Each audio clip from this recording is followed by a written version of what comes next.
NBA. It is conference championship. The Eastern Conference Finals, the Western Conference Final. The goal is to be on the court June 6th for game one of the NBA Finals. First up, let's start in the East. The Eastern Conference Final exclusively on the networks of ESPN, ESPN2, and ABC. And we had two games in Boston, and Boston defended both games, okay?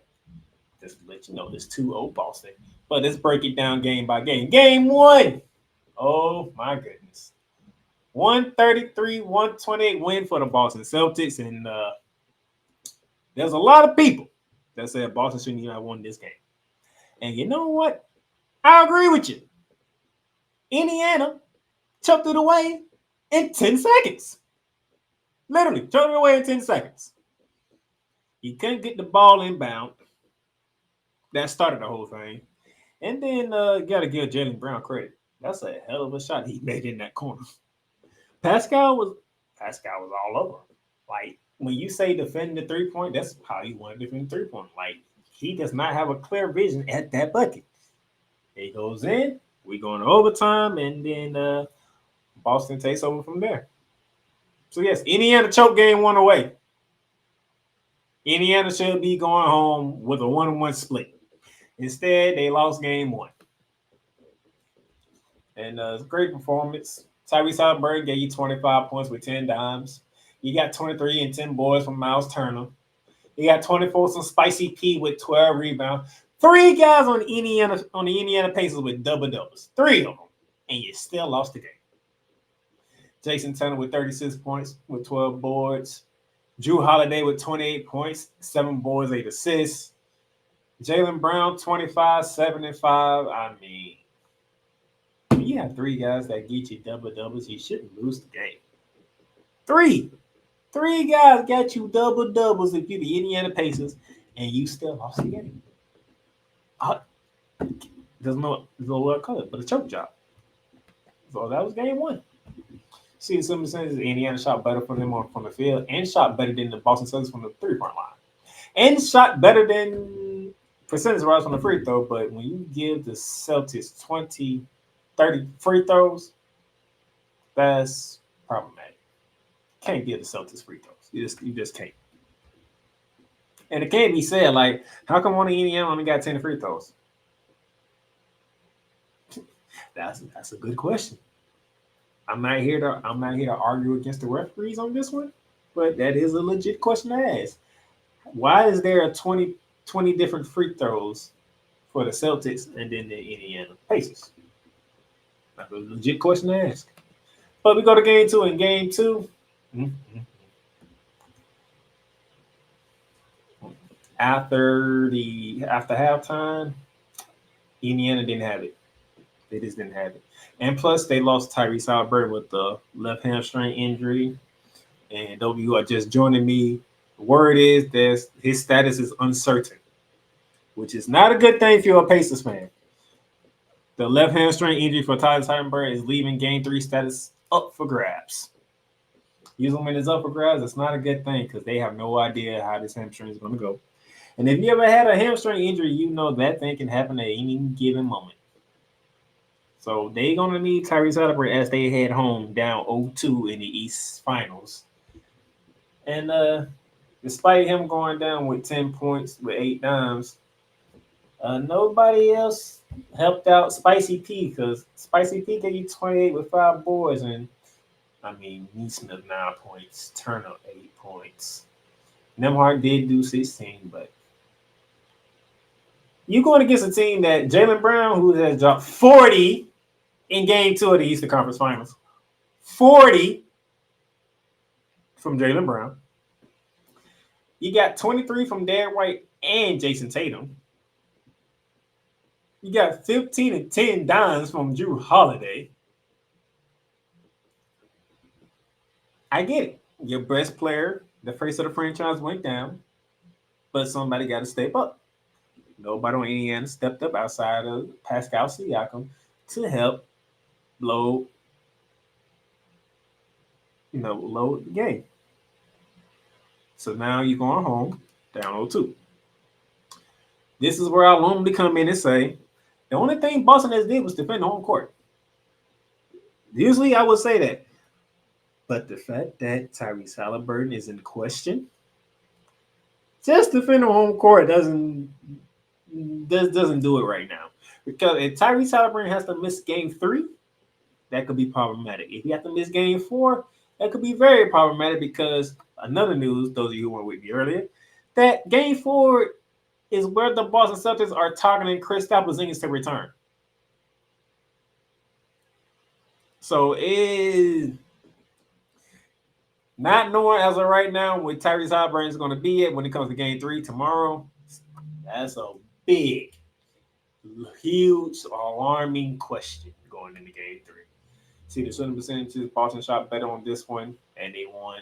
As you can tell, those of you who watch the game know that Boston was in control, and even though the score looks pretty decent, we all know Boston was pretty much in control, and Indiana didn't have no answer when it came to game 2. By the way, first time the Celtics won a game 2 this whole damn postseason. Thanks for defending home court both games for once. You didn't have that low and get blown out like you did against Miami and Cleveland. Thank you for that. But now we get to game 3, and game 3 is up in the air. Right now, it is a 7.5 to 6.5 point favorite for the Boston Celtics. That could change if we get word on the status of Tyrese Hailburton. It could go down if he plays. It could go up if he doesn't play. That injury, as of right now, is the biggest question of the conference finals. Because they don't have Tyrese Hailburton, it could be night Irene, Indiana in the conference finals against the Boston Celtics, who are pretty much halfway to getting back to the NBA finals. That was the Eastern Conference Finals. Let's head out west to the Western Conference Finals exclusively on TNT. In game 1, it was the dynamic duo of Kyrie, Irving, and Luka Doncic as they took the 108-105 win over the Minnesota Timberwolves. And Anthony Edwards learned what it means to call a certain person out, asking for a certain challenge, and that person gives you that challenge. Because Kyrie Irving came out in the first half and put Anthony Edwards to work. Kyrie Irving finished with 30 points, 5 rebounds, 4 assists. I think Anthony Edwards learned how great Kyrie Irving really is firsthand. You call for Kyrie Irving, Kyrie came out there and gave it to you. And I'm about to give it to you. He gave it to you. Kyrie was not playing in game 1. He came out and gave it to you. That was the first half. Second half, you met Luka Magic. 33 points with 8 assists and 6 rebounds. So the duo of Kyrie and Luka, 63 points of 108 with 11 boards and 12 dimes. This is the next step up for you, Anthony Edwards. You only gave me 19 points. You did give me 8 dimes. You did give me 11 boards, so I'm not going to harp on you on that. At 6 for 16 shooting, that 5 for 12 shooting from 3. I'm going to credit that to Kyrie Irving because he put you to work on the offensive end. And you had to figure out, what am I doing here? You met Uncle Drew in game 1. Uncle Drew came to Minnesota and put you to work. Just letting you know, man. Just letting you know. Uncle Drew came into Minnesota ready for the smoke. Karl-Anthony Towns, 16 points, 6 for 20 from the field. They ain't gonna cut it. It's not gonna cut it, Carl. It's not. Cat, it's not gonna cut it. You gotta be better. You got to be better. Okay, you and Ant-Man, y'all have to combine to match what Luka and Kyrie's gonna do. Because you're not gonna stop them two. You're just not. There's no stopping Kyrie and Luka. You're not going to stop them two. But you're going to have to match them somehow, some way. You're going to have to. Jaden McDaniels leading all scores with 24 points. I have no problem. Jaden McDaniels has been consistently told playoffs. Well, we are in the conference finals. When you get to the conference finals, you need your stars to be stars. Karl-Anthony Towns failed. Anthony Edwards failed in game 1. It's only game 1. But now, game 2, which is tonight, needs to be a better tandem of Karl-Anthony Towns and Anthony Edwards. Rudy Gobert, he has to get you 12 or 7 boards. Mike Conley, he's not looking to score. He's looking to be a facilitator of a floor general right now. So y'all, Karl-Anthony Towns, Anthony Edwards, y'all gonna have to step up. Nas Reed played good off the bench. I forgot what I think he had like 16 points. Nas Reed showing why he was named the 6th man of the year. I give him that. But we are talking about the Western Conference Finals. The star players for one team put the other star players from another team in a blender. And they didn't know what to do. It's all good, though. Karl-Anthony Towns, first time being in the postseason like this. Anthony Edwards, in his 3rd year, I believe, 2nd or 3rd year, got his team to the West Conference Finals for the first time. I get it. There's some young thoroughbreds here. But when you bring it up, when you ask for the smoke, you're going to get the smoke and you need to respond. So Nas Reed, 15 points, 5 boards, 5 for 9 from the field, 3 for 6 from 3. So Nas Reed doing his part. We need Anthony Edwards. We need Karl-Anthony Towns to do their part as the focal points of the Minnesota Timberwolves, because Luka and Kyrie came out and made a statement. Y'all asked for it. Here we are. How you gonna respond if you're the Minnesota Timberwolves? See, the shooting percentage is 49, almost 49.5% for the Mavericks, 24% from 3. It didn't even matter how you shot from 3 because you dominate on it. You dominate from 2-point range. And you was 6 for 17 from the free throw line. See, when you make your free throws, ladies and gentlemen, when you make your free throws, makes a difference in postseason. So you gotta make your free throws. You see that? You see Minnesota that's at 61%, 11 for 18 from the free throw line. And you look at Dallas, who is the road team, by the way, 16 for 17 from the line. You see the difference. You see how much free throws make. Free throws are huge in postseason basketball. Huge. You got to hit them, or things can go awry for the other team. Game 2 is tonight, 8:30 TNT. And then game 3 down in Dallas would be 2 days from now. That would be on Sunday. Okay.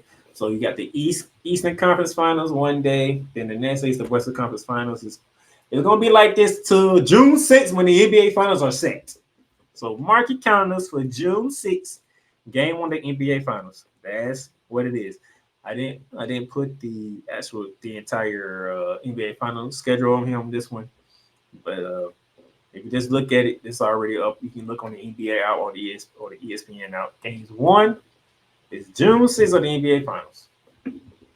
So we got you ready for this weekend. Here's my people who would like to bet. We have the Timberwolves as a 5.5 home favorite over the Mavericks on this one. See, can the Minnesota Timberwolves make some adjustments? Make sure this series heads to Dallas tied 1-1 and not 2-0 Dallas way going to Dallas. They don't want to be in the situation that they put Denver in when they had to travel and try to make it back home with a 2-2 split. Get the 1-1 split here, and then work your way to get a game down in Dallas. It's the best case scenario for the Minnesota Timberwolves. Because if you're down 2 against the Mavericks, you have a hard task of trying to win both games in Dallas instead of just winning one.